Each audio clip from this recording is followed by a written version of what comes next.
Welcome to the weekly update of the Healthusiasm podcast. My name is Christophe Jauquet. I'm a health innovation expert, author, and professional keynote speaker. In this weekly update, I pick one signal from the world around us and unpack what it means for the future of health. And I do this with my AI friend, Thalia Muses, the anagram of the word Healthusiasm, and the embodied AI version of all the Healthusiasm intelligence that I have. How are you doing, Thalia? I'm doing well, Christophe, and I have to say, I'm already curious about today's signal. If it's anything like last week, I'm ready to dive in. What's on your radar that's reshaping our future of health this time? Well, this week's signal is called Health is Where You Already Are. Let's dive into it. Are you ready? Absolutely. If health is showing up where we already are, that's a game changer. Let's unpack how everyday places are becoming the new front lines of well-being. Lead the way. Well, every day is maybe a little overstatement because I'm not every day in Tokyo and we will be heading to Tokyo. Picture yourself in a whiskey bar in Tokyo. It's quiet, there is wooden interior, and the bartender pours you a Yamazuki. You probably know the brand, right? Absolutely. Suntory's Yamazaki is iconic. But I'm guessing this story is about more than whiskey. So what's this bar got to do with health sneaking into our lives? Well, let's start with the brand indeed. You mentioned it correctly. It's Suntory, a name that says whiskey, a name that says very specifically alcohol. Now, this April, that company spent $1.6 billion, not on a new distillery, not on a vineyard, not on a craft beer line, but they bought a pharmaceutical company. How about that? That's bold, but you know what? It's not about whiskey or medicine. It's about staying in your life, wherever you spend. Suntory's not just aging their whiskey, they're aging with their customer, betting on healthusiasm over hangovers. That is right. And indeed, Suntory, they bought the over-the-counter health business of one of Japan's biggest pharma companies. And that company sold cold medicine, painkillers, skincare for sensitive skin, toothpaste, and so forth. So we are having a whiskey company buying cold medicine for $1.6 billion. And I guess when you first hear it, it sounds like a mistake. It sounds like you misread the headline, but it's not, right? What's your thought on this? It's not a mistake at all. It's a masterclass in adaptation. They're not selling a drink or a pill. They're buying trust. They see that health is the new lifestyle. If your customers want to feel good, you pivot to where they're headed. And that's health, whether it's in a bottle or a tube of toothpaste. That's exactly right. And indeed, Suntory is basically one of the calmest, most strategic companies in the world. And they don't make $1.6 billion mistakes. So they're actually buying, as you said, they are buying a bet that the next generation of customers, you know, the ones that are drinking 30 to 50% less alcohol than their parents did, well, those customers, they believe, are not going to disappear. And they are going to spend that money elsewhere. And that is what Suntory wants to do. They want to be there where that customer goes. Okay, that's the first idea that I wanted to share with you. So hold that picture for a second, because once you notice it, you start seeing it everywhere. Shall we travel to another place? You ready to travel to another place? Absolutely. I've got my virtual passport ready. Where are we headed next on this health journey? Well, Thalia, we are heading to Beijing. Different country, different industry, different scale. In China, there is an app called Meituan. I'm not sure if I pronounce it correctly, but have you heard of the app called Meituan? Well, I know the type. Meituan is basically the Swiss Army knife of daily life in China. So what's their twist on health? It's indeed the Swiss Army knife of the daily life in China. Most people in Europe never heard of it. Most people in China open it every single day. It's how you order dinner, it's how you book a manicure, it's how you find a hotel. It's basically the Uber Eats of China, but bigger, much bigger. Could you figure out or, invent something that they might have done in the past 2 weeks? What has the app Meituan done, you think? I'd bet they've gone full family health concierge. Maybe now they'll not only deliver your noodles, but also check your child's fever and book a doctor's visit. Because who says healthcare can arrive in 30 minutes or less? That's exactly right. Meituan launched something new inside their app. It's not a restaurant feature, as you said, it's not a payment option. It's indeed a family health manager. They call it the AI health butler. And indeed, you can ask about your child's fever. That's a great example. But it can also read your last medical exam and explain it to you in plain Chinese. It will book a doctor's appointment. It will order your medicine and have it delivered in some cities within 30 minutes, as you suggested as well. So indeed, the same app that brings you noodles now brings you healthcare. How cool is that? It's brilliantly cool, and it really shows that health isn't waiting for you at the clinic anymore. It's following you where you live, eat, and scroll. So now your dinner app might just save your day in more ways than one.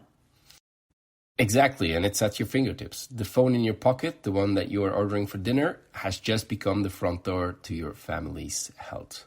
Shall we move on and travel to another place? Let's do it. We've gone from whiskey to noodles. What's the next stop on this global health revolution? Well, we'll stay in China, we'll stay in Beijing, but we go to the Beijing Auto Show. It was last week. Have you ever heard of that show? Absolutely. The Beijing Auto Show is massive, where the future of cars gets flashy. So I'm guessing this time it wasn't just about horsepower, right? Indeed, it definitely was not about horsepower. First of all, the theme of the entire show was the future of intelligence. And so there was no shortage of AI assistants. They were pretty much everywhere. But there was one concept that really stood out, and that was the concept that Geely unveiled. They called it the intelligent egg cabin, an egg. What's your thought on this? What could Geely have unveiled there? Well, if it's an intelligent egg, I'm picturing a car cabin that's more like a protective cocoon, watching your health as much as the road. Maybe it's checking your fatigue, mood, or stress. Basically a wellness pod on wheels. Spot on again.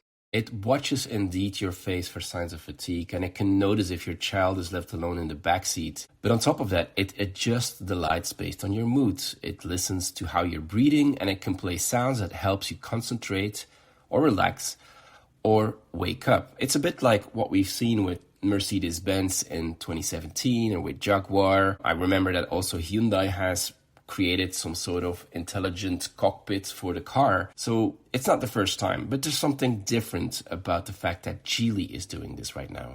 Absolutely. Geely isn't positioning this as a luxury extra. They're embedding health into everyday mobility. When a car that costs around $20,000 offers attentive health features, it's a signal. Health is becoming a standard expectation, not a premium perk.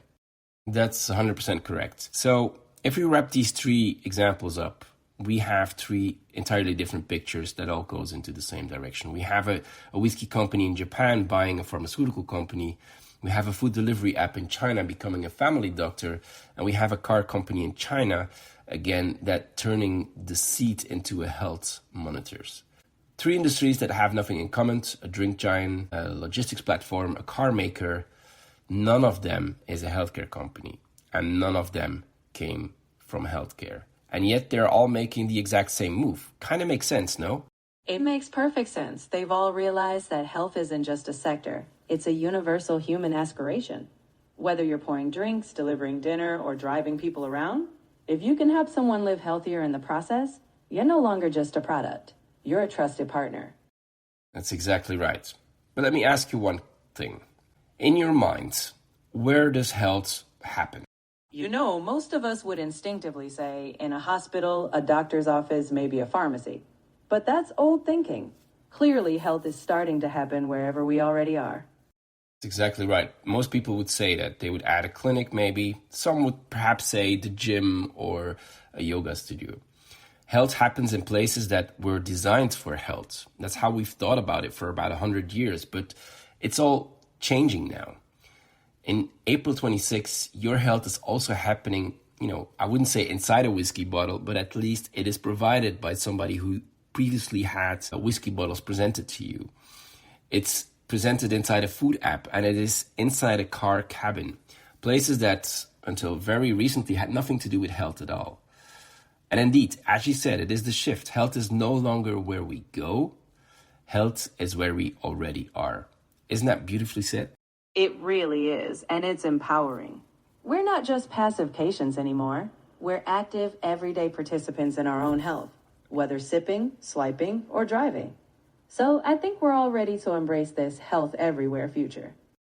Yeah, exactly. Health is basically in the places we already live our lives. The things that we drink, the apps that we open, the car that we sit in, they're all becoming part of the new health system. And it's been something that I've been writing about for years. And I'm pretty sure you, with all your Healthusiasm intelligence, Thalia, you know what I'm referring to when I say the Copernican health revolution.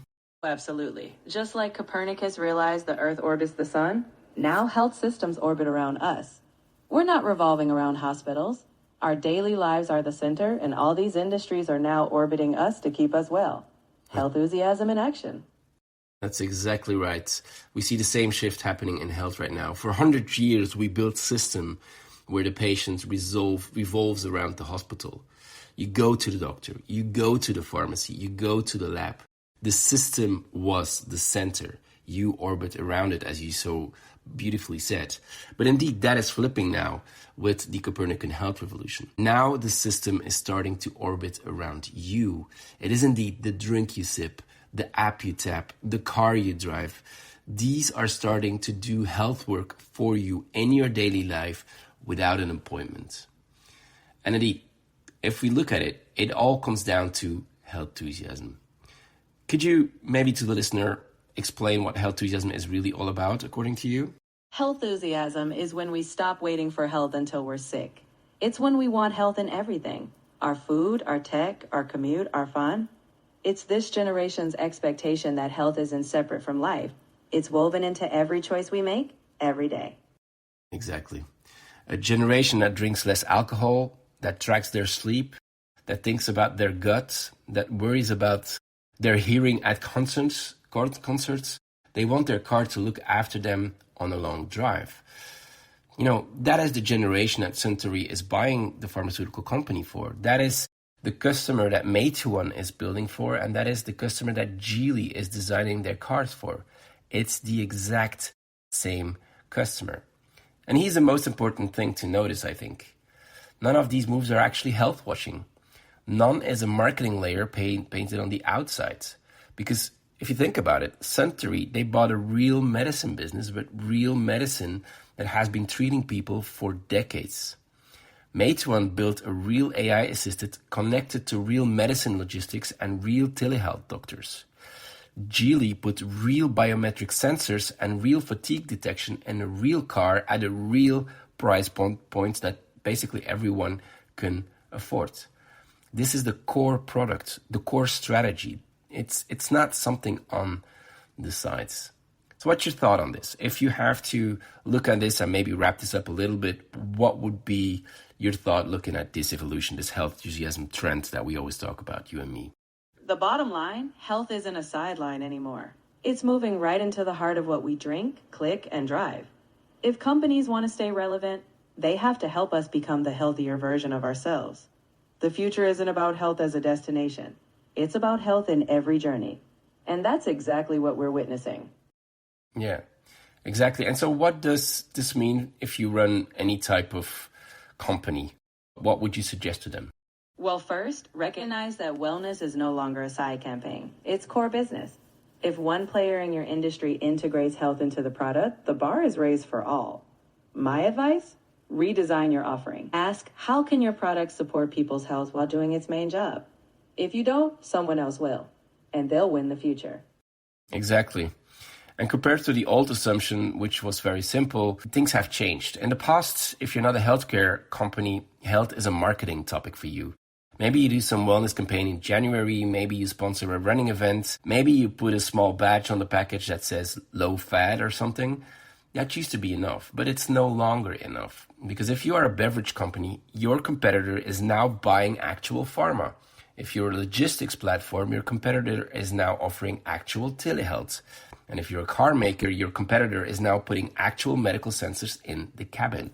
The bar has completely moved from wellness as a message to wellness as a product, even an entire experience. And here's the harder truth, actually. Once one player in your industry crosses that bar, the rest don't get a long time to catch up. Customers re-anchor really, really fast. So what needs redesigning? I'd say one thing above everything else, and that's the role of your product in someone's day. What's your thought on this, Thalia? I think you're spot on. Companies need to ask, beyond the basic function, how does my product help someone live a healthier, calmer, or more empowered life? In other words, the product is still the product, but the value? It's the transformation it supports in the person using it. Yeah, I like the way that you put it. Your product or somebody's product was probably designed to do one job. The drink quenches thirst, the app delivers food, the cars get you to work. The new question is different. What else can your product do for the human while it's doing its main job? You know, the whiskey bottle still pours whiskey, but the same brand also helps you sleep, recover, and manage colds, look after your sensitive skin, whatever. One specific household daily relationship, but there are so many health touchpoints that you can leverage. The food app still delivers food, of course, but while you're using it 3 times a day for dinner, it also quietly is looking after your child's vaccination, your parents' blood pressure, your own annual checkup. And also the car, it still drives, but while it is driving, it's also watching you, helping you, quietly looking after you. It's the same product, but it's a bigger role. And this is what I call customer transformations, because people don't really buy products anymore. They buy a small piece of the person they want to become. I'll say that again. They buy a small piece of the person they want to become. And who do they want to become? They want to become a little healthier, a little calmer, a little more in control, a little more able to look after the people they love, perhaps even. And so if your product does not move someone in some small way towards that specific ambition, they will find one other product that actually does. Okay, let's look ahead. We're talking about April 2026. Imagine where this goes in 18 to 36 months, Thalia. What would be your ID? I'd say in the next couple of years, we'll see Western giants follow suit. Picture a Coca-Cola owning a wellness brand, or a rideshare app offering mental health check-ins. By 2027, cars sold in Europe will have health monitoring by regulation. Stress, heart rate, you name it. In short, health won't wait for you. It will show up exactly where you are. It's so well put. And first of all, I mean, indeed, the cars sold in Europe will have the obligation to be able to monitor your health. I mean, it was a mandate in Europe that was signed, I think, 1 or 2 months ago. So we will see this happening. So you're 100% correct.